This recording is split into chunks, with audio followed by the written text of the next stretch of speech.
This chapter begins with Sri Krishna describing the material and spiritual dimensions of God's energies.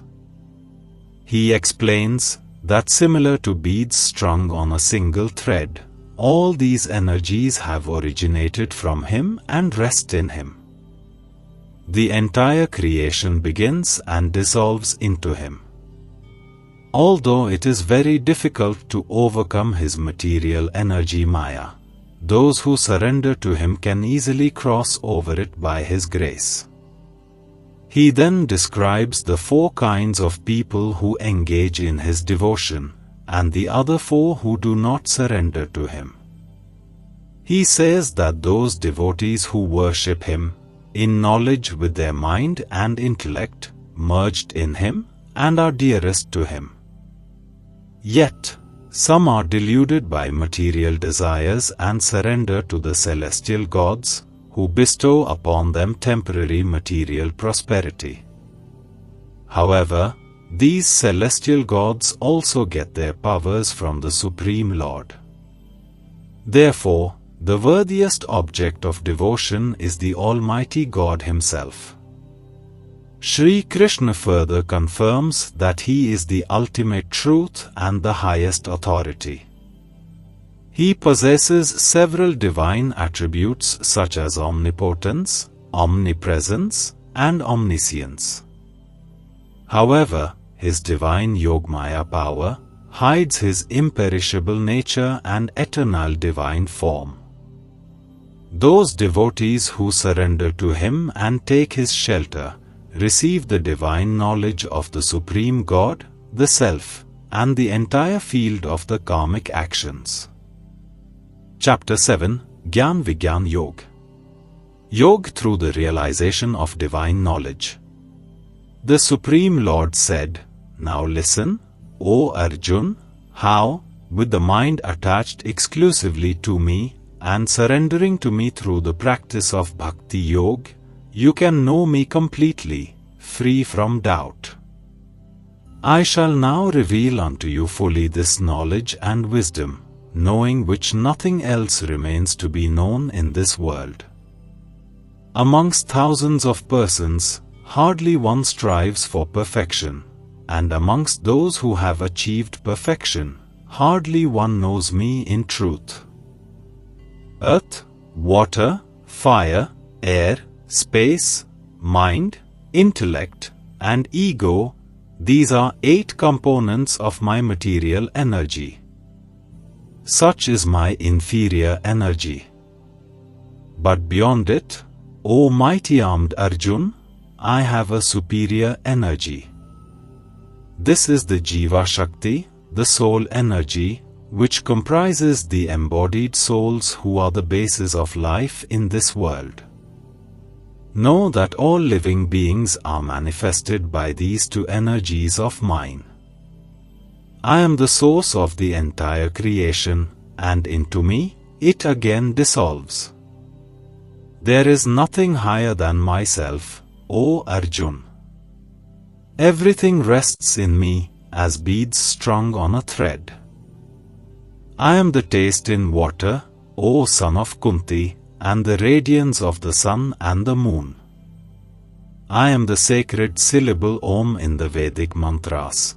I am the sound in ether, and the ability in humans. I am the pure fragrance of the earth, and the brilliance in fire. I am the life force in all beings, and the penance of the ascetics. O Arjun, know that I am the eternal seed of all beings. I am the intellect of the intelligent, and the splendor of the glorious. O best of the Bharats, in strong persons, I am their strength devoid of desire and passion. I am sexual activity not conflicting with virtue or scriptural injunctions. The 3 states of material existence, goodness, passion, and ignorance, are manifested by my energy. They are in me, but I am beyond them. Deluded by the 3 modes of Maya, people in this world are unable to know me, the imperishable and eternal. My divine energy Maya, consisting of the three modes of nature, is very difficult to overcome. But those who surrender unto me cross over it easily. Four kinds of people do not surrender unto me: those ignorant of knowledge, those who lazily follow their lower nature though capable of knowing me, those with deluded intellect, and those with a demoniac nature. O best amongst the Bharats, four kinds of pious people engage in my devotion: the distressed, the seekers of knowledge, the seekers of worldly possessions, and those who are situated in knowledge. Amongst these, I consider them to be the highest, who worship me with knowledge, and are steadfastly and exclusively devoted to me. I am very dear to them, and they are very dear to me. All those who are devoted to me are indeed noble. But those in knowledge, who are of steadfast mind, whose intellect is merged in me, and who have made me alone as their supreme goal, I consider as my very self. After many births of spiritual practice, one who is endowed with knowledge surrenders unto me, knowing me to be all that is. Such a great soul is indeed very rare. Those whose knowledge has been carried away by material desires surrender to the celestial gods. Following their own nature, they worship the Devtas, practicing rituals meant to propitiate these celestial personalities. Whatever celestial form a devotee seeks to worship with faith, I steady the faith of such a devotee in that form. Endowed with faith, the devotee worships a particular celestial god and obtains the objects of desire. But in reality, I alone arrange these benefits. But the fruit gained by these people of little understanding is perishable. Those who worship the celestial gods go to the celestial abodes, while my devotees come to me. The less intelligent think that I, the Supreme Lord Sri Krishna, was formless earlier and have now assumed this personality. They do not understand the imperishable exalted nature of my personal form. I am not manifest to everyone, being veiled by my divine Yogmaya energy. Hence, those without knowledge do not know that I am without birth and changeless. O Arjun, I know of past, present, and future, and I also know all living beings, but me no one knows. O descendant of Bharat, the dualities of desire and aversion arise from illusion. O conqueror of enemies, all living beings in the material realm are deluded by these. But persons, whose sins have been destroyed by engaging in pious activities, become free from the illusion of dualities. Such persons worship me with determination. Those who take shelter in me, striving for liberation from old age and death, come to know the Brahman, the individual self, and the entire field of karmic action. Those who know me as the governing principle of the Adhibhuta, field of matter, and the Adhideva, the celestial gods, and as Adhyajna, the Lord of all sacrificial performances, such enlightened souls are in full consciousness of me even at the time of death. Chapter 8, Akshar Brahm Yoga, the Yoga of the Eternal God. In this chapter, Sri Krishna briefly describes several significant concepts and terms that the Upanishads expound in detail. He also explains what decides the destination of the soul after death. He says that, if we remember God at the time of death, we can definitely attain Him. Therefore, alongside doing our daily works, we must always practice thinking of God. We can do this by thinking of His qualities, attributes, virtues, etc. A persistent yogic meditation upon God by chanting His names is also a good practice. Through exclusive devotion, when our mind is perfectly absorbed in Him, we will elevate from the material dimension to the spiritual realm. Sri Krishna then talks about the various abodes in the material realm and the cycle of creation.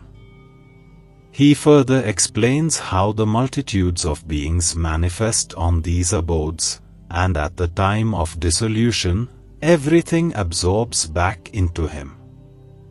However, the divine abode of God is untouched by this cycle of creation and dissolution. Those who progress on the path of light finally reach the divine abode and never return to the material world. Whereas those fallen souls who tread the path of darkness endlessly keep transmigrating in the cycle of birth, old age, sickness, and death. Chapter 8, Akshar Brahm Yoga. The Yoga of the Eternal God. Arjun said, O Supreme Lord, what is Brahman, absolute reality, what is Adhyatma, the individual soul, and what is Karma? What is said to be Adhibhuta, and who is said to be Adhideva? Who is Adhyajana in the body, and how is he the Adhyajana? O Krishna, how are you to be known at the time of death by those of steadfast mind? The Lord said, the supreme indestructible entity is called Brahman, one's own self is called Adhyatma. Actions pertaining to the material personality of living beings and its development are called karma, or fruitive activities. O best of the embodied souls, the physical manifestation that is constantly changing is called Adhibhuta. The universal form of God, which presides over the celestial gods in this creation, is called Adhideva. I, who dwell in the heart of every living being, am called Adhyajana, or the Lord of all sacrifices. Those who relinquish the body while remembering me at the moment of death will come to me. There is certainly no doubt about this. Whatever one remembers, upon giving up the body at the time of death, O son of Kunti, one attains that state, being always absorbed in such contemplation. Therefore, always remember me and also do your duty of fighting the war. With mind and intellect surrendered to me, you will definitely attain me, of this there is no doubt. With practice, O Parth, when you constantly engage the mind in remembering me, the Supreme Divine Personality, without deviating, you will certainly attain me. God is omniscient, the most ancient one, the controller, subtler than the subtlest, the support of all, and the possessor of an inconceivable divine form. He is brighter than the sun, and beyond all darkness of ignorance. One who at the time of death, with unmoving mind attained by the practice of yoga, fixes the prana between the eyebrows, and steadily remembers the Divine Lord with great devotion, certainly attains Him. Scholars of the Vedas describe Him as imperishable. Great ascetics practice the vow of celibacy and renounce worldly pleasures to enter into Him. I shall now explain to you briefly the path to that goal. Restraining all the gates of the body and fixing the mind in the heart region, and then drawing the life breath to the head, one should get established in steadfast yogic concentration. One who departs from the body while remembering me, the Supreme Personality, and chanting the syllable Om, will attain the supreme goal. O Parth, for those yogis who always think of me with exclusive devotion, I am easily attainable because of their constant absorption in me. Having attained me, the great souls are no more subject to rebirth in this world, which is transient and full of misery, because they have attained the highest perfection. In all the worlds of this material creation, up to the highest abode of Brahma, you will be subject to rebirth, O Arjun. But on attaining my abode, O son of Kunti, there is no further rebirth. One day of Brahma, Kalp, lasts 1,000 cycles of the 4 ages, Mahayug, and his night also extends for the same span of time. The wise who know this understand the reality about day and night. At the advent of Brahma's day, all living beings emanate from the unmanifest source. And at the fall of his night, all embodied beings again merge into their unmanifest source. Multitudes of beings repeatedly take birth with the advent of Brahma's day, and are reabsorbed on the arrival of the cosmic night, to manifest again automatically on the advent of the next cosmic day. Transcendental to this manifest and unmanifest creation, there is yet another unmanifest eternal dimension. That realm does not cease even when all others do. That unmanifest dimension is the supreme goal, and upon reaching it, one never returns to this mortal world. That is my supreme abode. The Supreme Divine Personality is greater than all that exists. Although He is all-pervading and all living beings are situated in Him, yet He can be known only through devotion. I shall now describe to you the different paths of passing away from this world, O best of the Bharats. One of which leads to liberation and the other leads to rebirth.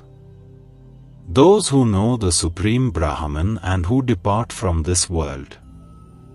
During the 6 months of the sun's northern course, the bright fortnight of the moon, and the bright part of the day, attain the supreme destination. The practitioners of Vedic rituals, who pass away during the 6 months of the sun's southern course, the dark fortnight of the moon, the time of smoke, the night, attain the celestial abodes. After enjoying celestial pleasures, they again return to the earth. These two, bright and dark paths, always exist in this world. The way of light leads to liberation and the way of darkness leads to rebirth. Yogis who know the secret of these two paths, O Parth, are never bewildered. Therefore, at all times be situated in yoga, union with God. The yogis, who know this secret, gain merit far beyond the fruits of Vedic rituals, the study of the Vedas, performance of sacrifices, austerities, and charities. Such yogis reach the supreme abode. Chapter 9, Raj Vidya Yoga. Yoga through the King of Sciences. In this chapter, Sri Krishna reveals His supreme glories that inspire reverence, devotion, and awe.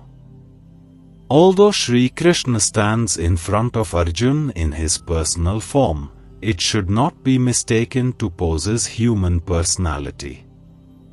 At the beginning of creation, the Supreme Lord creates innumerable life forms with His material energy. And at dissolution, He absorbs them back into Himself, and in the next cycle of creation, He manifests them again. similar to the mighty winds that blow everywhere yet always stay within the sky. All living beings dwell within God. However, He remains ever aloof and detached from all these activities as a neutral observer by His divine Yogamaya power. To resolve the apparent confusion of the Hindu pantheon, Sri Krishna explains that there is only one God, who is the sole object of worship.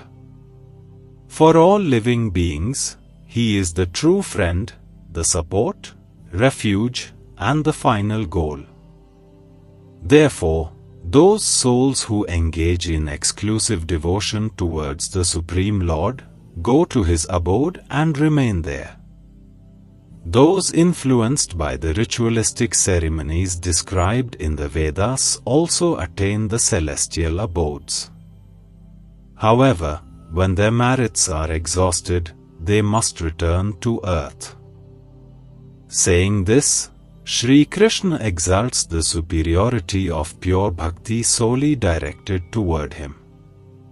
Such a devotee lives in complete union with God's will, doing everything for Him and offering everything to Him.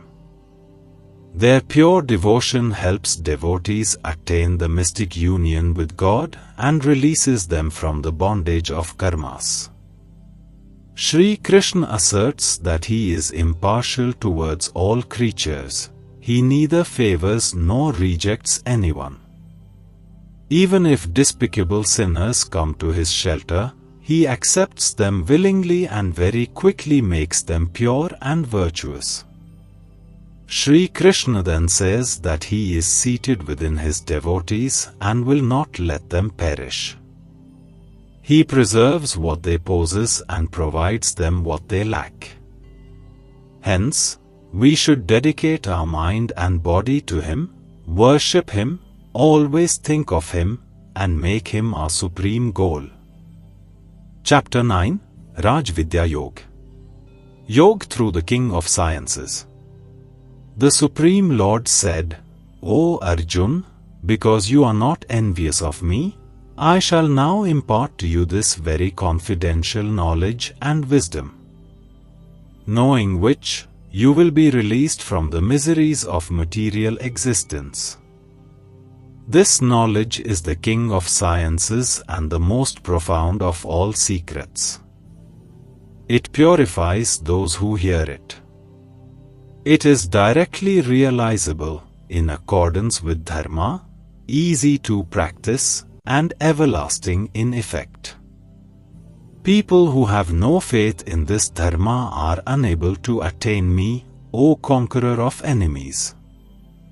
They repeatedly come back to this world in the cycle of birth and death. This entire cosmic manifestation is pervaded by me in my unmanifest form.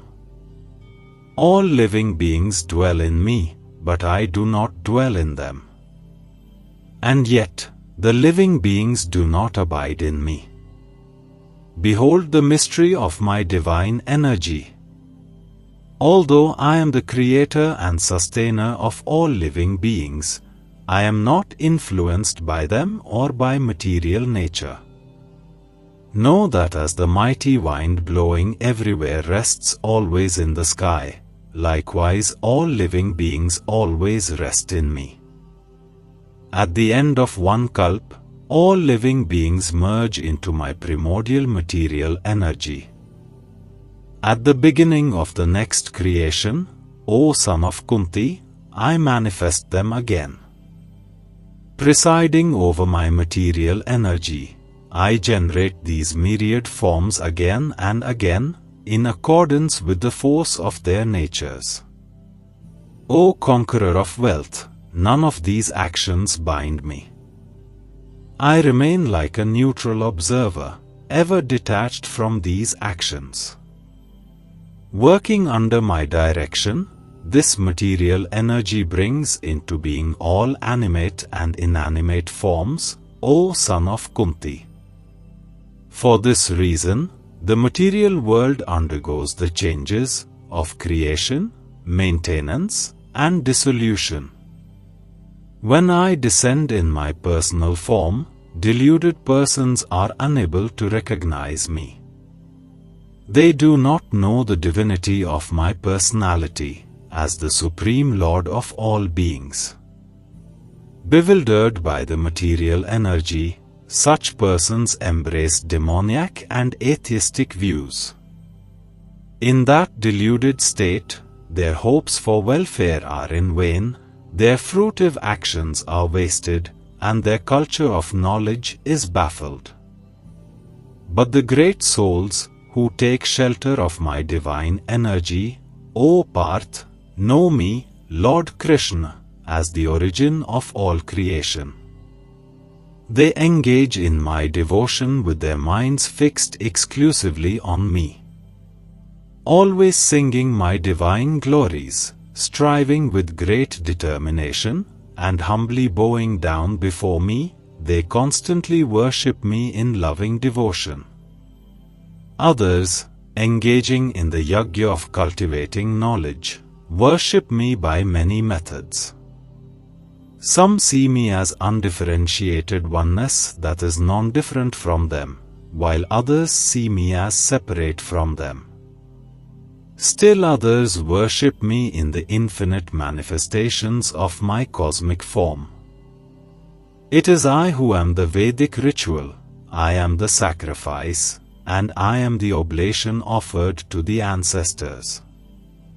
I am the medicinal herb, and I am the Vedic mantra.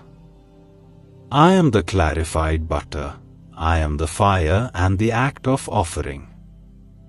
Of this universe, I am the Father, I am also the Mother, the Sustainer, and the Grandsire. I am the Purifier, the goal of knowledge, the sacred syllable Om. I am the Rig Veda, Sam Veda, and the Yajur Veda. I am the supreme goal of all living beings, and I am also their sustainer, master, witness, abode, shelter, and friend. I am the origin, end, and resting place of creation. I am the repository and eternal seed. I radiate heat as the sun, and I withhold, as well as send forth rain. I am immortality as well as death personified, O Arjun. I am the spirit as well as matter. Those who are inclined to the fruitive activity described in the Vedas worship me through ritualistic sacrifices. Being purified from sin by drinking the soma juice, which is the remnant of the yajnas, they seek to go to heaven. By virtue of their pious deeds, they go to the abode of Indra, the king of heaven, and enjoy the pleasures of the celestial gods. When they have enjoyed the vast pleasures of heaven, the stock of their merits being exhausted, they return to the earthly plane. Thus, those who follow the Vedic rituals, desiring objects of enjoyment, repeatedly come and go in this world. There are those who always think of me and engage in exclusive devotion to me. To them, whose minds are always absorbed in me, I provide what they lack and preserve what they already possess. O son of Kunti, even those devotees who faithfully worship other gods also worship me. But they do so by the wrong method.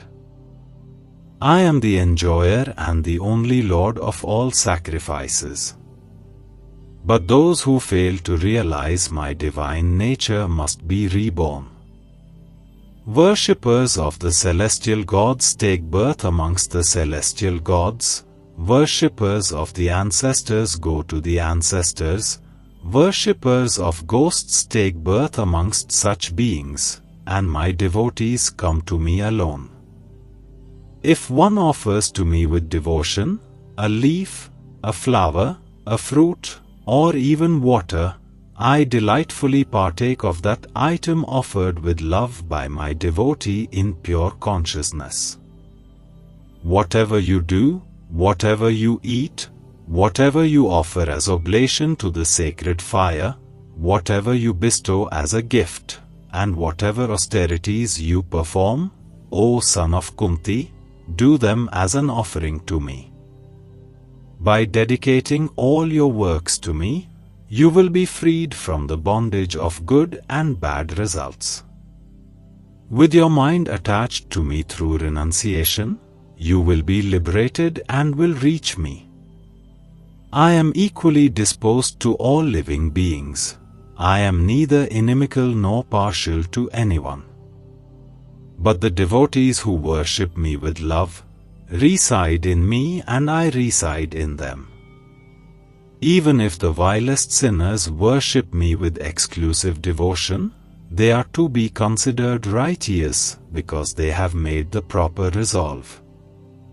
Quickly they become virtuous and attain lasting peace.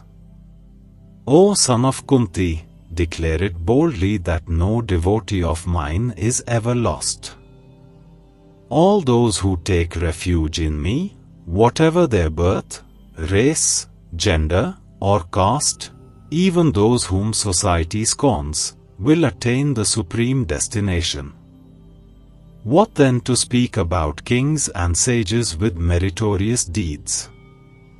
Therefore, having come to this transient and joyless world, engage in devotion unto me.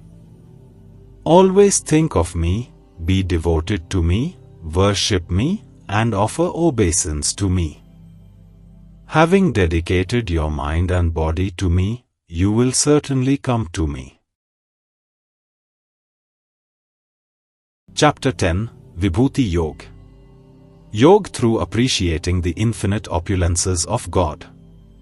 In this chapter, Shri Krishna desires to increase Arjun's bhakti by describing his infinite glories and opulence. The verses are not only pleasing to read, but also enchanting to hear. He helps Arjun to meditate on God by reflecting upon his magnificence. Lord Krishna reveals that he is the source of all that exists. It is from his mind, the 7 great sages, the 4 great saints, and the 14 Manus were born. All the people of this world then descended from them. The various exceptional qualities in humans also arise from him. Those devotees who know this, engage in his devotion with great faith. They derive immense satisfaction by conversing about his glories and also help enlightening others about them. God dwells in the hearts of such devotees whose mind is always united in him. He then bestows upon them his divine knowledge, through which they can attain God realization. Arjun is now fully convinced that Shri Krishna is the Supreme Divine Personality, and requests him to describe further his divine glories, which are like divine nectar.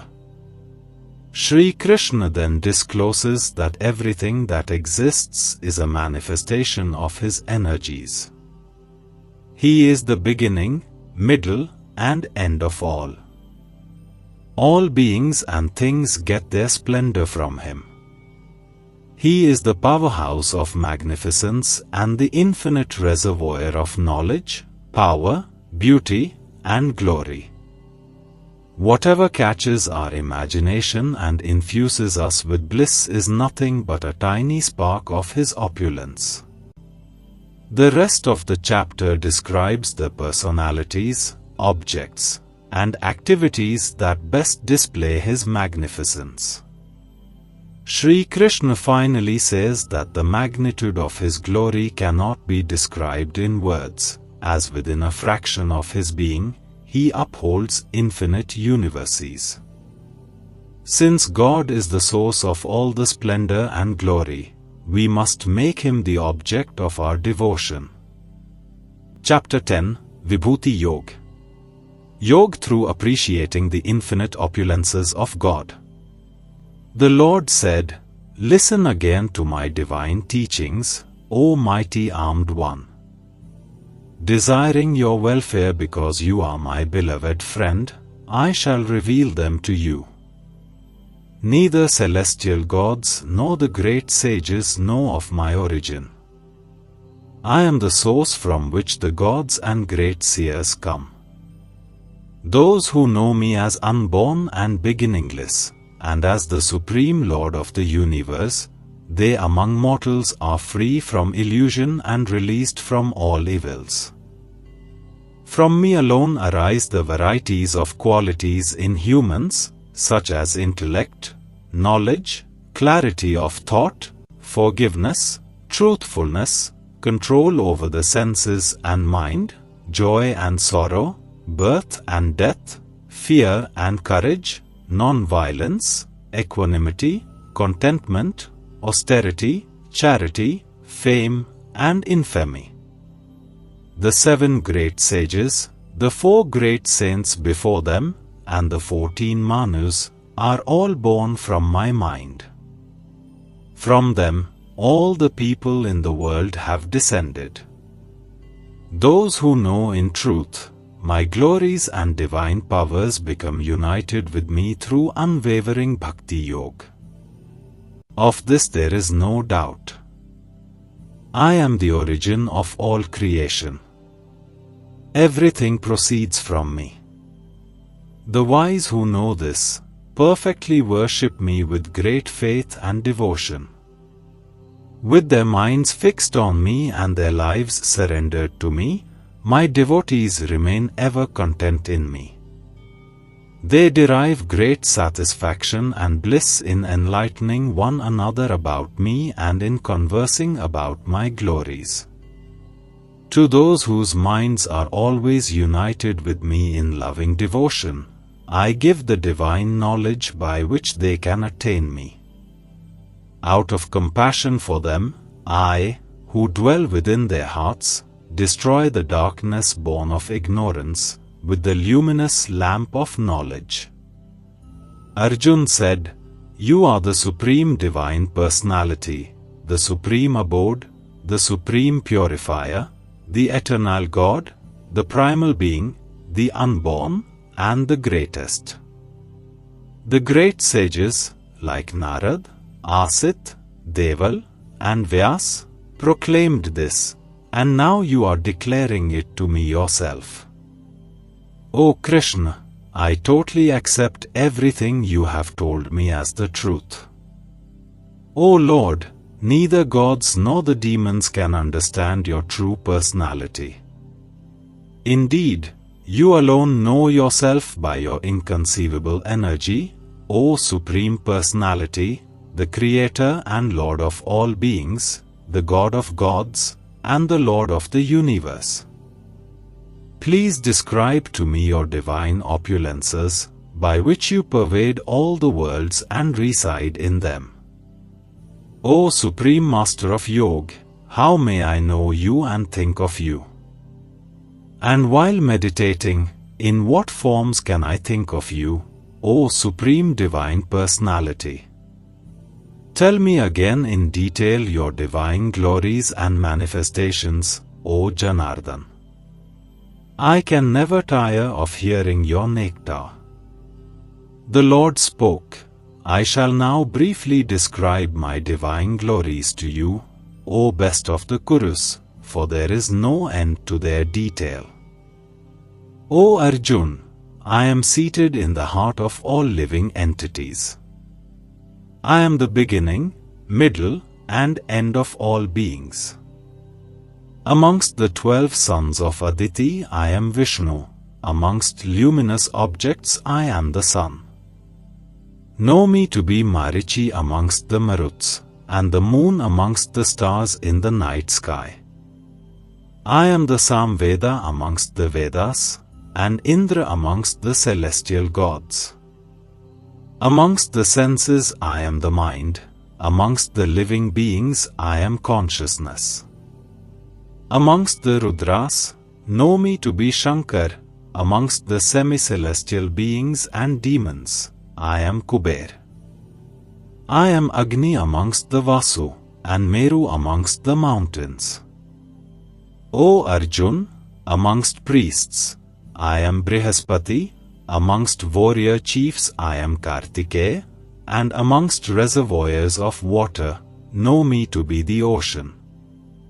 I am Bhrigu amongst the great seers and the transcendental Om amongst sounds. Amongst chants, know me to be the repetition of the holy name. Amongst immovable things I am the Himalayas. Amongst trees I am the peepal tree, sacred fig tree, of the celestial sages I am Narad. Amongst the Gandharvas I am Chitrat, and amongst the Siddhas I am sage Kapil. Amongst horses, know me to be Uchchashrawa, begotten from the churning of the ocean of nectar. I am Airavata amongst all lordly elephants, and the king amongst humans. I am the Vajra, thunderbolt, amongst weapons, and Kamdhenu amongst the cows. I am Kamdev, the god of love, amongst all causes for procreation, and amongst serpents, I am Vasuki. Amongst the snakes I am Anant, amongst aquatics I am Varun. Amongst the departed ancestors I am Aryama, amongst dispensers of law I am Yamraj, the lord of death. I am Prahlad amongst the demons, amongst all that controls I am time. Know me to be the lion amongst animals, and Garud amongst the birds. Amongst purifiers, I am the wind, and amongst wielders of weapons, I am Lord Ram. Of water creatures, I am the crocodile, and of flowing rivers, I am the Gangas. O Arjun, know me to be the beginning, middle, and end of all creation. Amongst sciences I am the science of spirituality, and in debates I am the logical conclusion. I am the beginning, amongst all letters. I am the dual word in grammatical compounds. I am the endless time, and amongst creators I am Brahma. I am the all-devouring death, and I am the origin of those things that are yet to be. Amongst feminine qualities I am fame, prosperity, fine speech, memory, intelligence, courage, and forgiveness. Amongst the hymns in the Samveda know me to be the Brihatsama, amongst poetic meters I am the Gayatri. Of the 12 months of the Hindu calendar I am Margashirsh, and of seasons I am spring, which brings forth flowers. I am the gambling of the cheats and the splendor of the splendid. I am the victory of the victorious, the resolve of the resolute, and the virtue of the virtuous. Amongst the descendants of Vrishni, I am Krishna, and amongst the Pandavas I am Arjun.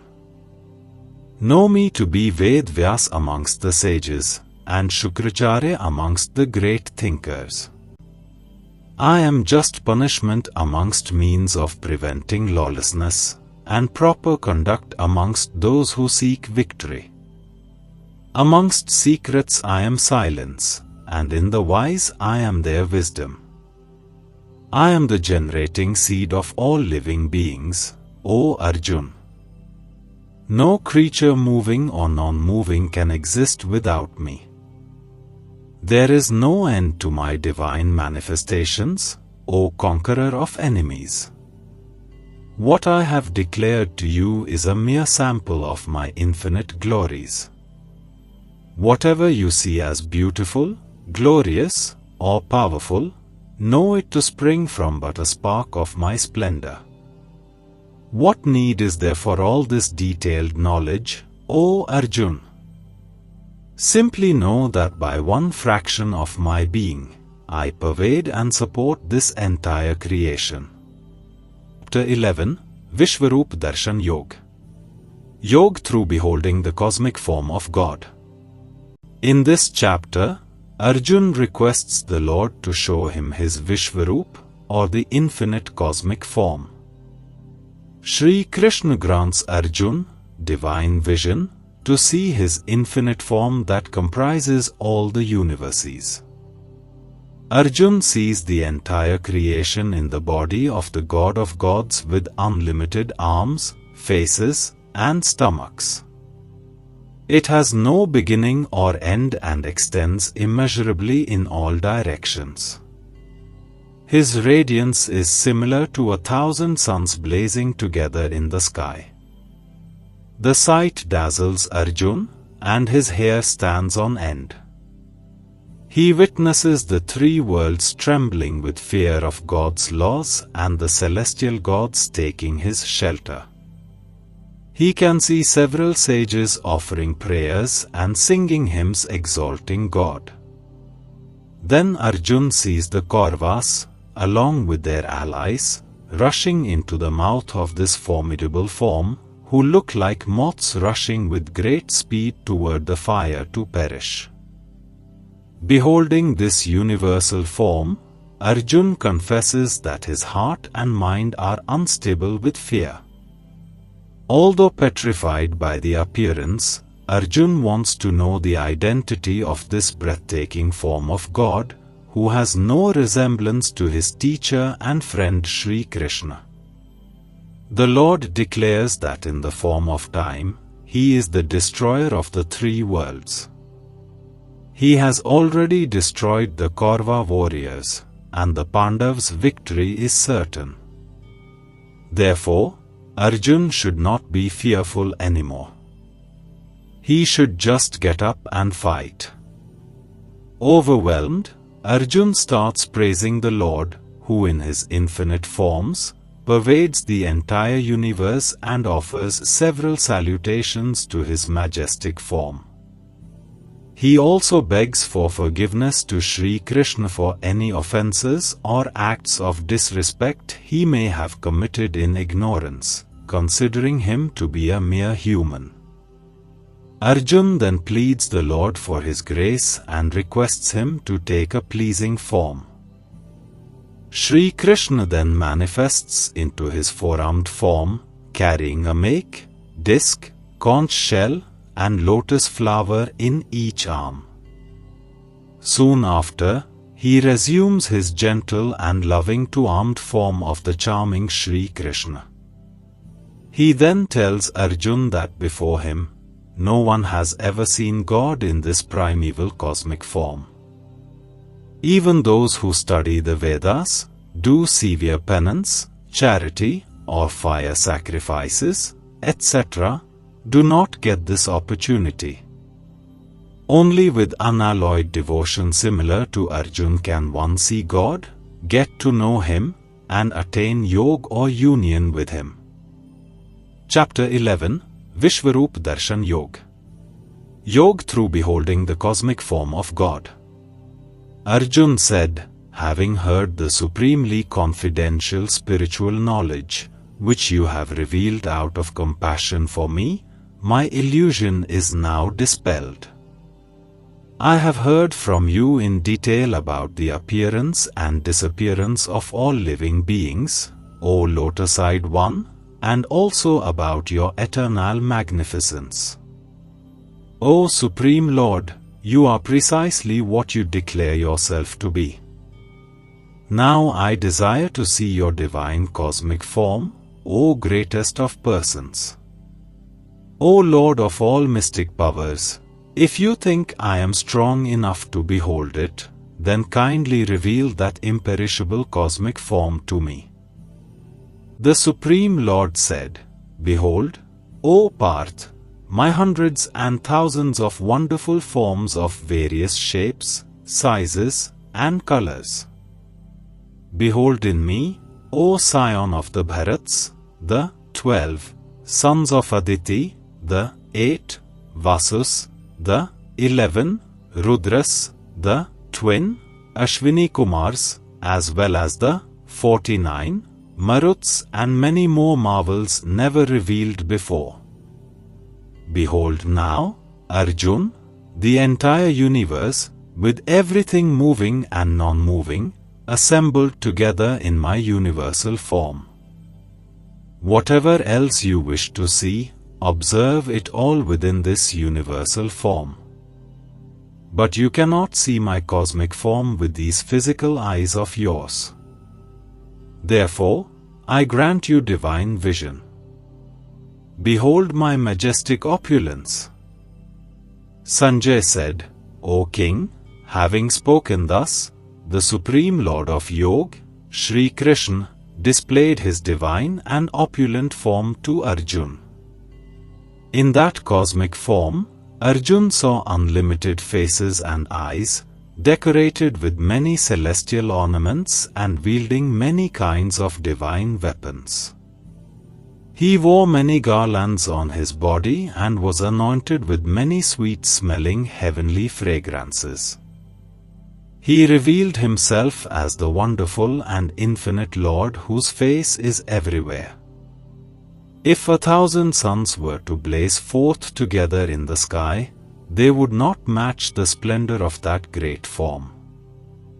There Arjun could see the totality of the entire universe, established in one place, in that body of the God of gods. Then, Arjun, full of wonder and with hair standing on end, bowed his head before the Lord and addressed him, with folded hands. Arjun said, O Sri Krishna, I behold within your body all the gods and hosts of different beings. I see Brahma, seated on the lotus flower, I see Shiv, all the sages, and the celestial serpents. I see your infinite form in every direction, with countless arms, stomachs, faces, and eyes. O Lord of the universe, whose form is the universe itself, I do not see in you any beginning, middle, or end. I see your form, adorned with a crown, and armed with the club and disc, shining everywhere as the abode of splendor. It is hard to look upon you, in the blazing fire of your effulgence, which is radiating like the sun in all directions. I recognize you as the supreme imperishable, being the ultimate truth to be known by the scriptures. You are the support of all creation, you are the eternal protector of Sanatan Dharma, the eternal religion, and you are the everlasting supreme divine personality.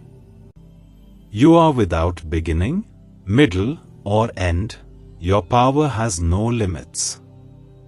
Your arms are infinite, the sun and the moon are like your eyes, and fire is like your mouth. I see you warming the entire creation by your radiance. The space between heaven and earth and all the directions is pervaded by you alone. Seeing your wondrous and terrible form, I see the three worlds trembling in fear, O greatest of all beings. All the celestial gods are taking your shelter by entering into you. In awe, some are praising you with folded hands. The great sages and perfected beings are extolling you with auspicious hymns and profuse prayers. The Rudras, Adityas, Vasus, Sadhyas, Vishvadevas, Ashwini Kumars, Maruts, ancestors, Gandharvas, Yakshas, Asuras, and Siddhas are all beholding you in wonder. O mighty Lord, in veneration of your magnificent form with its many mouths, eyes, arms, thighs, legs, stomachs, and terrifying teeth, all the worlds are terror-stricken, and so am I. O Lord Vishnu, seeing your form touching the sky, effulgent in many colors, with mouths wide open and enormous blazing eyes, my heart is trembling with fear. I have lost all courage and peace of mind. Having seen your many mouths bearing your terrible teeth, resembling the raging fire at the time of annihilation, I forget where I am and do not know where to go.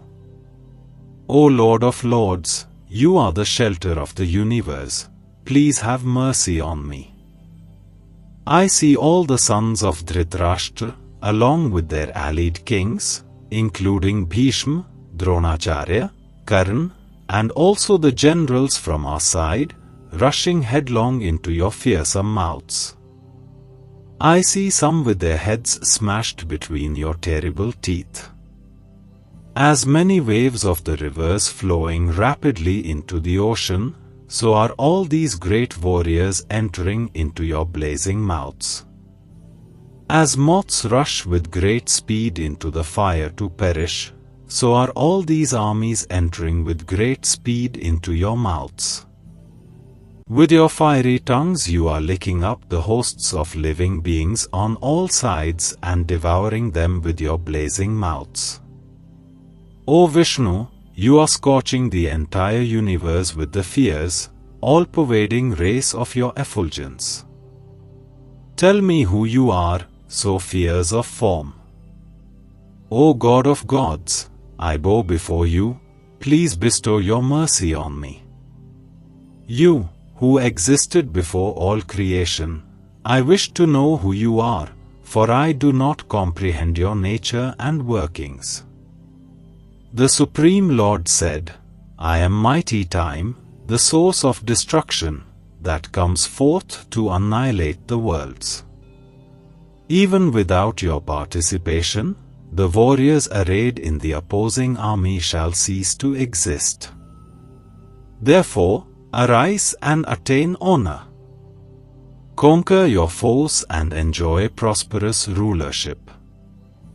These warriors stand already slain by me, and you will only be an instrument of my work, O expert archer.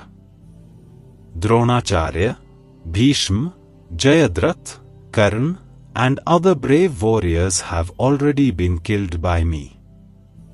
Therefore, slay them without being disturbed. Just fight and you will be victorious over your enemies in battle. Sanjay said, hearing these words of Keshav, Arjun trembled with dread. With palms joined, he bowed before Sri Krishna and spoke in a faltering voice, overwhelmed with fear. Arjun said, O Master of the senses, demons flee fearfully from you in all directions and hosts of perfected saints bow to you. O Great One, who are even greater than Brahma, the original creator, why should they not bow to you? O Limitless One, O Lord of the Devtas, O Refuge of the universe, you are the imperishable reality beyond both the manifest and the non-manifest. You are the primeval God and the original divine personality. You are the sole resting place of this universe. You are both the knower and the object of knowledge. You are the supreme abode. O possessor of infinite forms, you alone pervade the entire universe. You are Vayu, God of wind, Yamraj, God of death, Agni, God of fire, Varu, God of water, and Chandra, moon god. You are the creator Brahma, and the great-grandfather of all beings. I offer my salutations unto you 1,000 times, again and yet again. O Lord of infinite power, my salutations to you from the front and the rear, indeed from all sides. You possess infinite valor and might and pervade everything, and thus, you are everything. Thinking of you as my friend, I presumptuously addressed you as, O Krishna, O Yadav, O my dear friend. I was ignorant of your majesty, showing negligence and undue affection. And if, jestfully, I treated you with disrespect, while playing, resting, sitting, eating, when alone, or before others, for all that I crave forgiveness. You are the Father of the entire universe, of all moving and non-moving beings. You are the most deserving of worship and the supreme spiritual master. When there is none equal to you in all the three worlds, then who can possibly be greater than you, O possessor of incomparable power? Therefore, O adorable Lord, bowing deeply and prostrating before you, I implore you for your grace. As a father tolerates his son, a friend forgives his friend, and a lover pardons the beloved, please forgive me for my offenses. Having seen your universal form that I had never seen before, I feel great joy, yet my mind trembles with fear. Please have mercy on me and again show me your pleasing form, O God of gods, O abode of the universe. O thousand-armed one, though you are the embodiment of all creation, I wish to see you in your four-armed form, carrying the make and disc, and wearing the crown. The Lord said, Arjun, being pleased with you, by my Yogmaya power, I gave you a vision of my resplendent, unlimited, and primeval cosmic form. No one before you has ever seen it. Not by study of the Vedas, nor by the performance of sacrifice, rituals, or charity, nor even by practicing severe austerities, has any mortal ever seen what you have seen, O best of the Kuru warriors.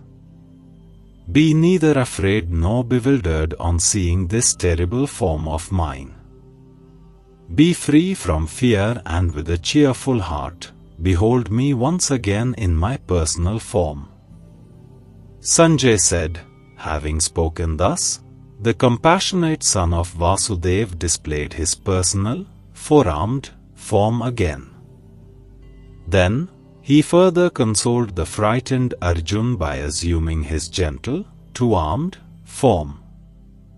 Arjun said, O Shri Krishna, seeing your gentle human form, two-armed, I have regained my composure and my mind is restored to normal. The Supreme Lord said, this form of mine that you are seeing is exceedingly difficult to behold. Even the celestial gods are eager to see it. Neither by the study of the Vedas, nor by penance, charity, or fire sacrifices, can I be seen as you have seen me. O Arjun, on receiving my divine vision, O scorcher of foes, one can enter into union with me. Those who perform all their duties for my sake, who depend upon me and are devoted to me, who are free from attachment, and are without malice toward all beings, such devotees certainly come to me. Chapter 12, Bhakti Yoga. The Yoga of Devotion. This chapter begins with Arjun asking Shri Krishna about the two types of yogis, and among them whom does he consider perfect. Those who worship the formless Brahman, or those who are devoted to the personal form of God. Shri Krishna declares that devotees can attain him by both paths. However, he considers those who worship his personal form as the best yogis. In this small chapter of 20 verses, Shri Krishna emphasizes that the path of devotion is the highest among all types of spiritual practices. He then explains to Arjun that it is rather difficult to meditate upon the unmanifest aspect of God. Hence, the path of worshipping the formless is full of tribulations for the embodied souls. On the other hand, the devotees who worship his personal form dedicate all their actions to him. And with their mind and intellect consciously surrendered, they attain him. Such souls swiftly get liberated from the cycle of life and death. Therefore, Shri Krishna asks Arjun to give up all doubts and surrender his intellect with his mind fixed in loving devotion to God alone. Shri Krishna says that such love for God does not come naturally to the struggling souls. Devotion is not some mysterious gift that one can get. It requires consistent efforts to cultivate it.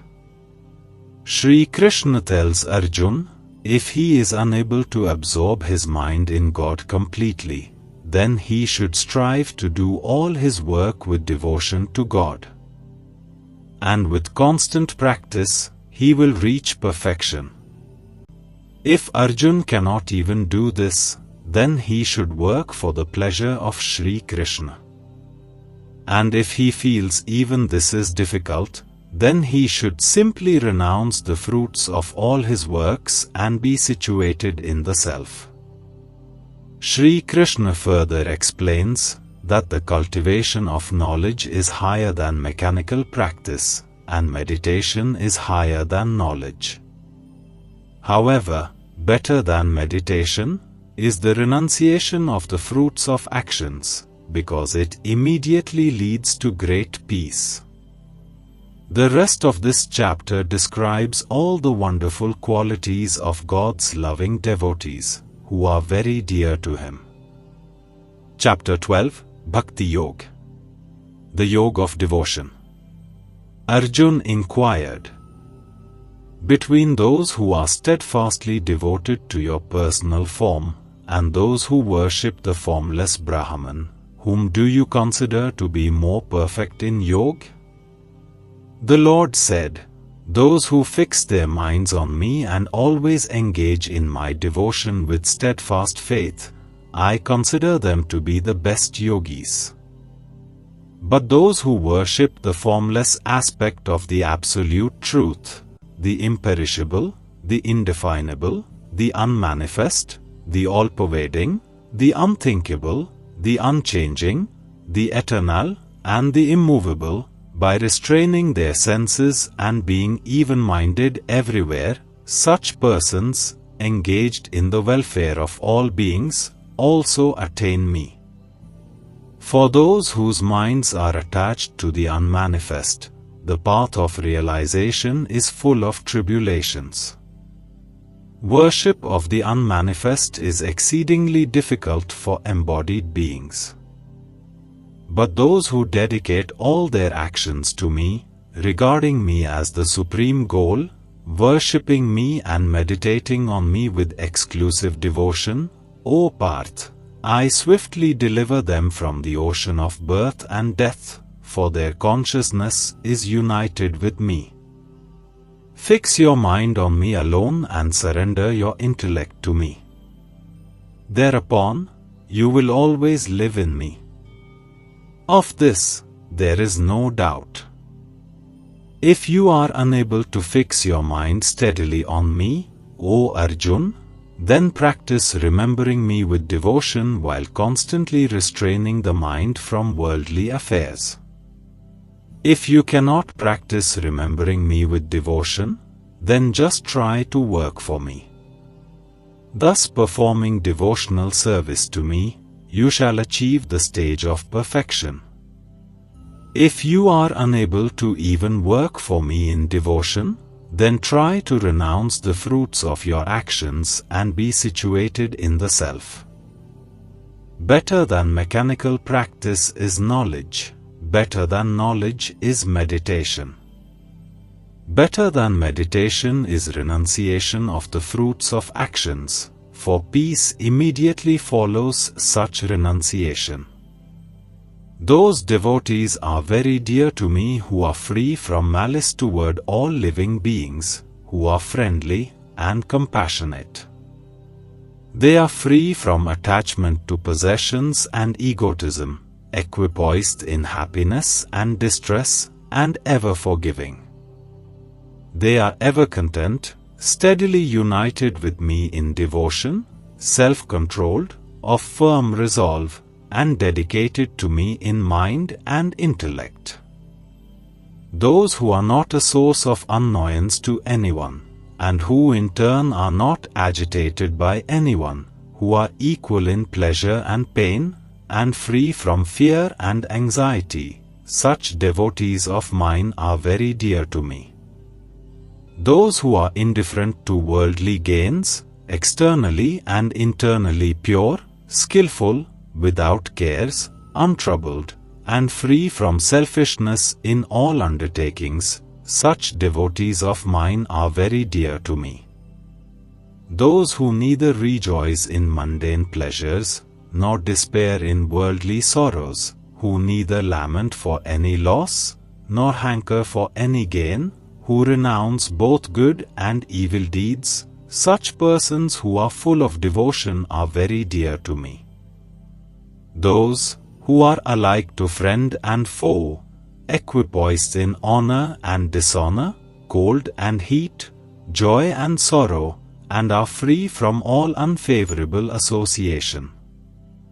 Those who take praise and reproach alike, who are given to silent contemplation, content with what comes their way, without attachment to the place of residence, whose intellect is firmly fixed in me, and who are full of devotion to me, such persons are very dear to me. Those who honor this nectar of wisdom declared here, have faith in me, and are devoted and intent on me as the supreme goal, they are exceedingly dear to me.